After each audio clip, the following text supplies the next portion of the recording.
వాతావరణం అనేది పంటల దిగుబడిపై 67% పైగానే నిర్ణయించబడుతుంది కాబట్టి పంట దిగుబడులు 67% పైగా వాతావరణం మీద ఆధారపడి ఉంటాయి కాబట్టి మనం సాగు చేసే అన్ని పంటలు కూడా వర్షాధార పంటలు కానీ ఈవెన్ వరి పంట కూడా మనం ఏదైతే నీటిని ద్వారా సాగు చేస్తున్నామో ఆ నీరు కూడా వర్షం ద్వారానే రావాలి కాబట్టి ఏ పంటలు సాగు చేసినా కూడా వాతావరణం ఏ విధంగా ఉంది అనే అంశంపైనే ఆధారపడి ఉంటుంది. ఆ వాతావరణంలో ఉండే మూలకాలు ఏవైతే ఉంటాయో వర్షపాతం కానీ ఉష్ణోగ్రత ఇవన్నీ కూడా రాబో నెలలో ఏ విధంగా ఉంది, రాబో సీజన్లో ఏ విధంగా ఉంటుంది అనేది దీర్ఘకాలిక వాతావరణ సూచనలు ద్వారా తెలియజేస్తాం కాబట్టి వాటిని తెలుసుకోవాలి. ఫస్ట్ ఏప్రిల్ మాసంలో మరియు మే నెలలో ఈ రైతులు మే నెలలో తెలుసుకున్న ఈ సూచనల ఆధారంగా పంటల ఎంపిక చేసుకోవాలి. అధిక వర్షపాతం ఉన్నట్లయితే దీర్ఘకాలిక పంటలను, తక్కువ వర్షపాతం ఉన్నట్లయితే నీటి అవసరం తక్కువగా ఉండే పంటలను ఎంపిక చేసుకోవాలి.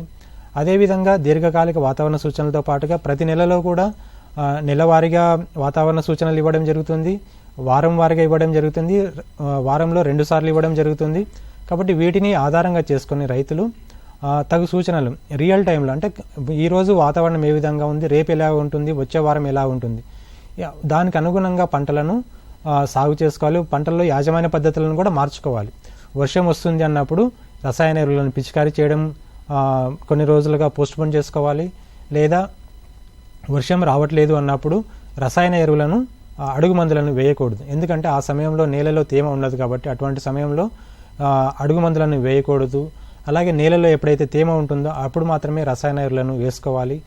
నేలలో తేమ లేకుండా బెట్ట పరిస్థితులు వచ్చినప్పుడు పంటలు వడలిపోతాయి కాబట్టి ఆ సమయంలో ద్రవరూపంలో ఉండే రసాయన ఎరువులను పైపాటుగా పిచికారీ చేసుకుని పంటలను కాపాడుకోవాలి.